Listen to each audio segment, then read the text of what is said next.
வாங்க ஒரு சிம்பிளான விஷயத்த பார்க்கலாம். வணக்கம். இன்னைக்கு நாம டேட்டா மைனிங்கிற உலகத்துக்குள்ள ஒரு சின்ன பயணம் போக போறோம். இது ஏதோ டெக்னாலஜி மட்டும் இல்லைங்க, இது ஒரு கலை. அதாவது ஒரு பெரிய டேட்டா கடலுக்குள்ள ஒளிஞ்சிருக்கிற டிஜிட்டல் தங்கத்தை தோண்டி எடுக்கிற கலை. வாங்க அது எப்படி செய்யறாங்கன்னு பார்க்கலாம். நிறைய கம்பெனிங்க அவங்க கிட்ட எவ்ளோ பெரிய புதையல் இருக்குன்னே தெரியாம அது மேலதான் உட்கார்ந்துட்டு இருக்காங்க. ஆமாங்க, அந்த புதையல் வேற ஒண்ணும் இல்ல, டேட்டா தான். வருஷக்கணக்கா சேர்த்து வச்ச அந்த டேட்டா சும்மா ஒரு மூலையில திறக்கப்படாத ரகசிய பெட்டி மாதிரி தூங்கிட்டு இருக்கு. அப்போ இவ்ளோ பெரிய டேட்டா மலைக்குள்ள ஒளிஞ்சிருக்கிற அந்த கோல்டு, அதாவது லாபம் தரக்கூடிய ரகசியங்களை நம்ம எப்படி வெளியே எடுக்கிறது? அதுக்கு ஏதாவது வழி இருக்கா? அதுக்கு பதில் தான் டேட்டா மைனிங். இத தமிழ்ல தரவு சுரங்கம்னு கூட சொல்லலாம். இது ஒரு பவர்ஃபுல்லான டூல். சிம்பிளா சொல்லணும்னா, இந்த ரா டேட்டாக்குள்ள ஒளிஞ்சிருக்கிற விலை மதிப்பில்லாத விஷயங்களை தோண்டி எடுக்கிறதுக்கு இதுதான் நமக்கு உதவுது. ஓகே, இது இன்னும் சிம்பிளா புரிஞ்சுக்க டேட்டா மைனிங் எப்படி வேலை செய்யுதுன்னு மூணு வழியில பார்க்கலாம். அதுவும் கொஞ்சம் இன்ட்ரெஸ்டிங்கான தேர் வச்சு. வாங்க ஒன்னொன்னா பாத்திரலாம். முதல்ல நாம பார்க்க போறது கூட்டத்துல தனியா தெரியற ஒருத்தரை எப்படி கண்டுபிடிக்கிறதுன்னு. டெக்னிக்கலா இத அனாமலி டிடெக்ஷன் அப்படின்னு சொல்லுவாங்க. கொஞ்சம் கற்பனை பண்ணி பாருங்களேன். நூத்துக்கணக்கான நீல மீன்கள் எல்லாம் ஒரே டைரக்ஷன்ல நீந்திட்டு இருக்கு. ஆனா ஒரே ஒரு சிவப்பு மீன் மட்டும் ஆப்போசிட் டைரக்ஷன்ல போகுது. இதுதான் அந்த கூட்டத்துல தனியா தெரியற ஒண்ணு.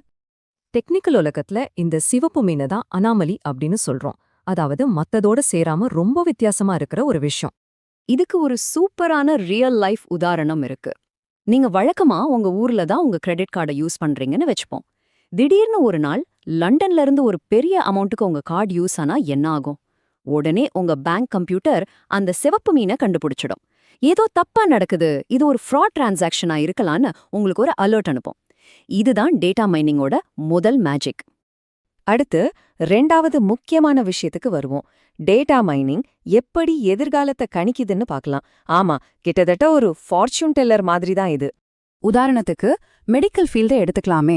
பெரிய பெரிய ஹாஸ்பிட்டல்ஸ் எல்லாம் என்ன பண்ணுவாங்கன்னா, கடந்த 10 வருஷத்துல ஹார்ட் அட்டாக் வந்த ஆயிரக்கணக்கான பேஷண்ட்ஸோட மெடிக்கல் ரெக்கார்ட்ஸ் எல்லாத்தையும் ஒரு பெரிய டேட்டா பேஸ்ல சேவ் பண்ணி வச்சிருப்பாங்க.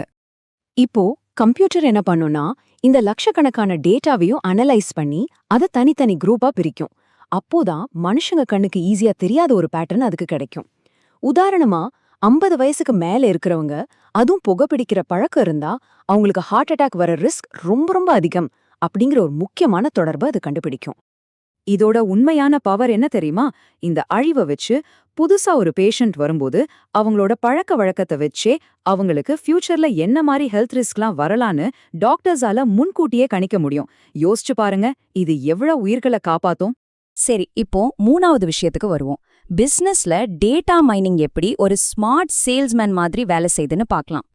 இந்த லைனை நீங்க அமேசான் மாதிரி ஆன்லைன் ஷாப்பிங் சைட்ல கண்டிப்பா பார்த்திருப்பீங்க. இதுதான் 2 பொருளுக்கு நடுவுல இருக்கிற கனெக்ஷனை கண்டுபிடிக்கிற டெக்னிக். டெக்னிக்கலா இது அசோசியேஷன் ரூல்ஸ்னு சொல்லுவாங்க. சிம்பிளா சொன்னா, ஏவை வாங்கினா பியையும் வாங்க வாய்ப்பு இருக்கு அப்படிங்கிற மாதிரி 2 விஷயத்துக்கு நடுவுல இருக்கிற ஒரு மறைமுகமான உறவை கண்டுபிடிக்கிறது தான் இது. இதுக்கு best example super market technique தான். கம்ப்யூட்டர் என்ன பண்ணும், கோடிக்கணக்கான பில்ல அனலைஸ் பண்ணி பிரெட் வாங்குறவங்கள முக்காவாசி பேரு ஜாமும் வாங்குறாங்க அப்படிங்கிற ஒரு கனெக்ஷனை கண்டுபிடிக்கும். அதனாலதான் நீங்க எந்த சூப்பர் மார்க்கெட் போனாலும் பிரெட்டுக்கு பக்கத்திலேயே ஜாம் வச்சிருப்பாங்க. இது ஏதோ தற்செயலா நடக்கிறதில்ல, இது பக்காவா பிளான் பண்ண ஒரு சேல்ஸ் ஸ்ட்ராட்டஜி. பாத்தீங்களா, இந்த மாதிரி சின்ன சின்ன டேட்டா சீக்ரெட்ஸ் தான் நம்மளோட ஷாப்பிங் பழக்கத்தையே மாத்துது.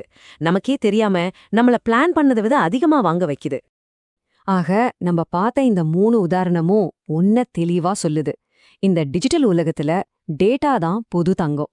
சோ ஒரு சம்மரி மாதிரி பார்த்தா, வித்தியாசமானதை கண்டுபிடிக்க சிவப்பு மீன் டெக்னிக், எதிர்காலத்தை கணிக்க ஃபார்ச்சூன் டெல்லர் டெக்னிக், அப்புறம் சேல்ஸ் அதிகப்படுத்த ஸ்மார்ட் சேல்ஸ்மேன் டெக்னிக். இதுதான் டேட்டா மைனிங்கோட 3 முக்கியமான ரகசியங்கள்.